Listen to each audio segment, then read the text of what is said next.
Of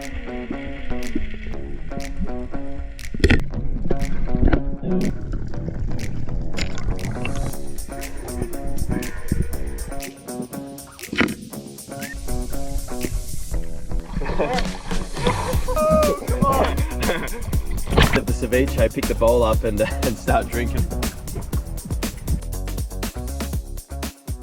G'day viewers, I'm here with Charlie Regan. Hello, good morning. The original plan was to go to a very offshore location and do some blue water hunting for large pelagic species like the wahoo and the dogtooth tuna. It didn't work out. We couldn't go, last minute life changes happened and we had to kind of salvage a day trip that we could make work. And so we're back out on my boat. Charlie and I are going to be spearfishing. Today's episode will be very much so a dive to dine experience. It's going to be nothing but spearfishing and we've got 2 cook-ups to do as well. Now the water is extremely clear today. It is pure neap tide, zero current, crystal clear water. Okay, let's go. Okay, let's go.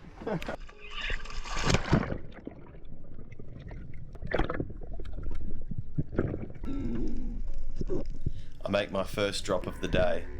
Plenty of life, a beautiful turtle, lots of bait fish around. I continue to scan. I see a juvenile red emperor. We want a bigger one of those. Lots of undesirable species like the Chinaman, sweetlips, some trevally in the background. Here in Western Australia, particularly the northwest, we can afford to be a little bit more picky. Once again, some juvenile red emperor. They are one of the target species for today. I recover my flasher. This object I throw out and the flash can sometimes bring in target species and quite often it does work for me. But not on this particular occasion. Lots of bait around, but not quite what I'm looking for.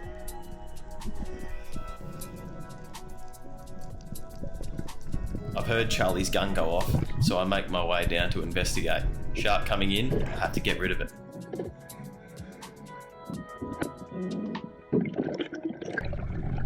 And there it is. A beautiful coral trout. This one's a bar cheek. Hey.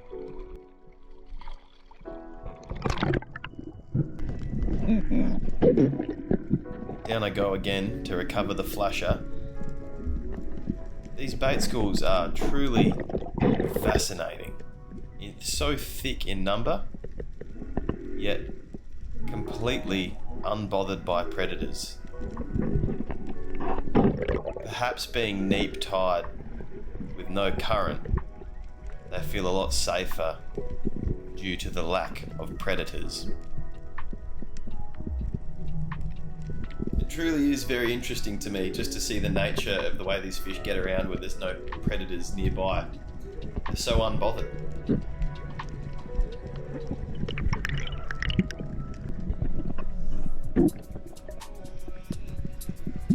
A decent coral trout here. I follow it to its cave.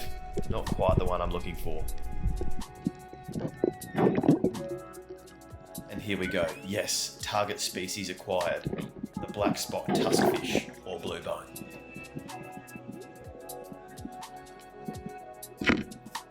Poor shot. Straight into the cave. By the looks of things, this fish has really done a number on me. Now this is the fantastic thing about having a reel on your gun. You can loosen it up and get to the surface. Ledge! Bluebone!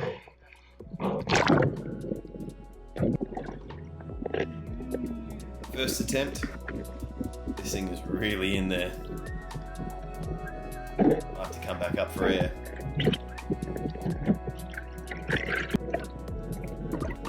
It's now Charlie's turn to try and free this fish from the ledge. Makes his way down. A couple nice fish down there.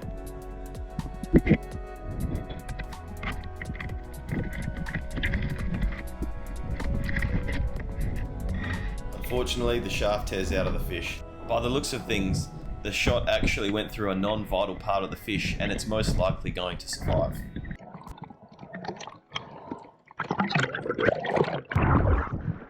Just saw him get off as I got him out. Hey? Yeah, he's good. Righto, so the account's open.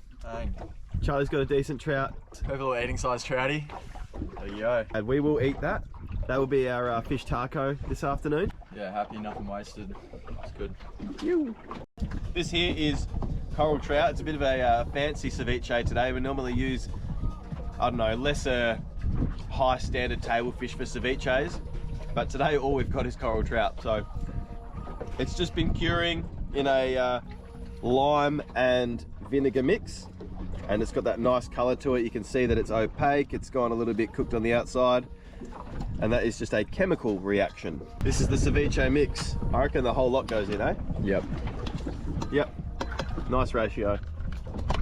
You got cucumber, coriander, avocado, tomato with the juice and seeds removed, red onion, chili, salt and pepper, and pineapple. In with the coconut cream. Maybe a little bit more. That's it. Get some mix around. Some people like it soupy. Some people like it a bit more dry. I like it somewhere in the middle. Because you'll see there's a little bit of juice running around at the bottom. That's the good stuff. Alex Peters, I know you like to drink that stuff. Some people just at the end of the ceviche pick the bowl up and start drinking it like it's good stuff. Bang. I mean, it's not hard to make, but when you do all the prep work at home and you can come out here, fillet your fish, dice it up, cure it, and then just go bang in there, mix it up, that'll feed us both. Like, we wouldn't even have to eat again today. See, snake.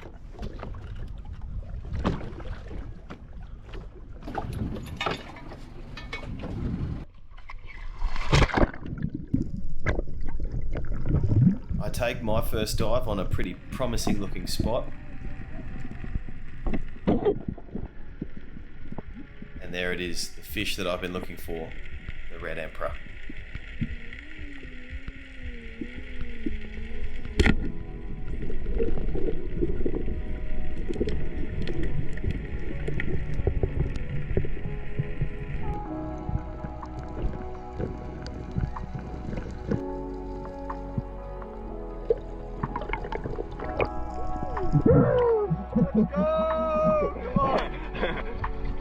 Bro, extremely happy. It's been like 2 years.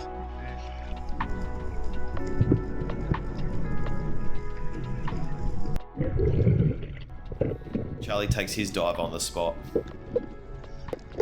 Sizes up another black spot tuskfish. Unfortunately, the blue bone has had our number today. I take another drop. I go down to pick up my flusher from the bottom and then scan.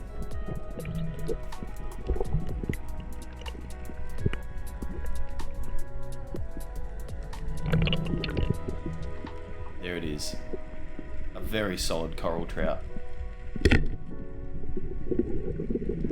Paralysed.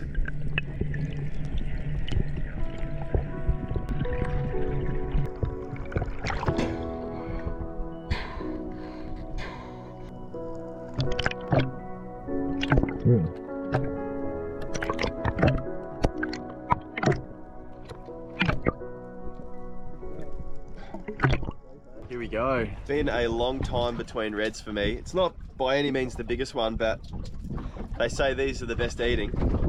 It's probably been about 2 years since I speared a red, so I'm super stoked. This spot that we're diving here was about 17 meters, and we just sounded up because we weren't finding many fish on the marks that we had, so we thought we'd better just go and have a look around. Found a little lump, isolated lump. Looked like it had 2 or 3 fish on it. One of those was a pretty nice dinner red, so I don't know, it's competition for what we're going to make a taco out of this afternoon. My eyes are on this one now. And this here is a coral trout, beautiful specimen. This is kind of the size that you want to be targeting out here, diving 17, 18 meters, and it's just sitting there on the bottom. It really is the sea god's gift to spear fishermen, these. Not only are they incredibly beautiful, they are a 10 out of 10 eating fish. Every piece of flesh on these things is 10 out of 10, used in restaurants all over Australia and the world. The legal limit is 1 per person per day, so you really want to make it count when you see one. Righto folks, this will be potentially the last dive of the day. We've pulled up in some deeper water, 19 metres to the top of ledge, 22 metres to bottom of ledge. But this is a good ledge, holds some good fish. So we're going to finish the day here. We can see the bottom. See you in there. Immediately, we are greeted by Spanish mackerel. A little bit shy, this one. Didn't want to come in on the hand signals, but Charlie gets close enough. He's made the shot. As I get closer, I can see that the shot is quite high in the flesh and it's very likely to tear out, and I try to put a second shot into it and come up very short.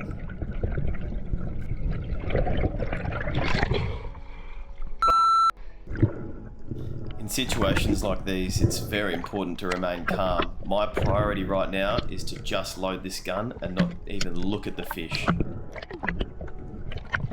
You don't need to worry about the line. It can be a mess and a tangle. Just get it loaded and get something into this fish. We're running the risk of losing it.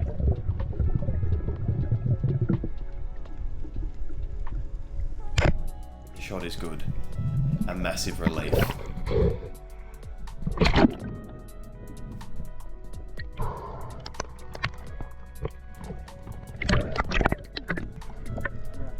I left my knife in the boat.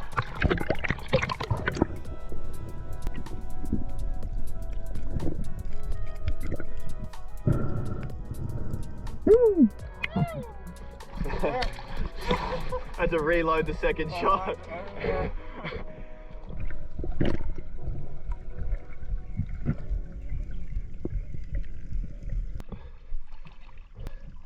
I'm getting PTSD, man. Remember the gator that got your hand? I got his head.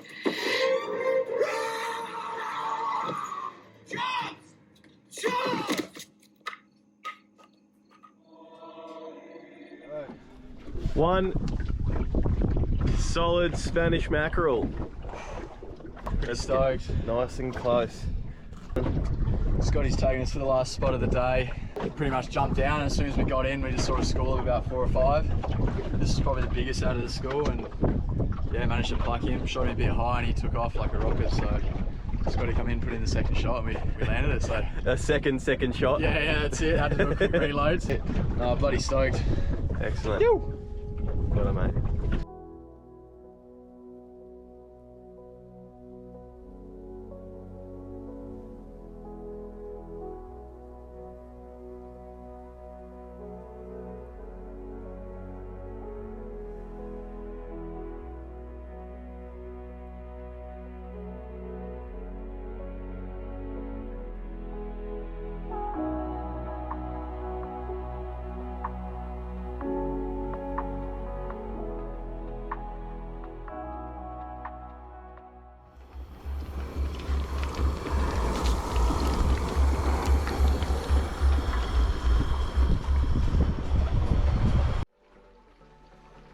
So we are cooked to perfection.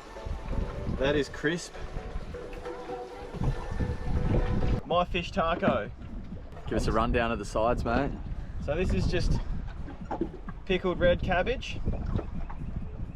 You get about that much. Get a nice piece of tempura battered coral trout. Pico de gallo, which is just white onion, tomato, juice and seeds removed, and some coriander on. This is our sauce. We're free pouring, so I'm not sure how well this is going to go. Perfect. Finish off with a squeeze of lime and a sprinkle of tahini. Ladies and gentlemen, you've just witnessed the entire process from dive to dine. Exquisite.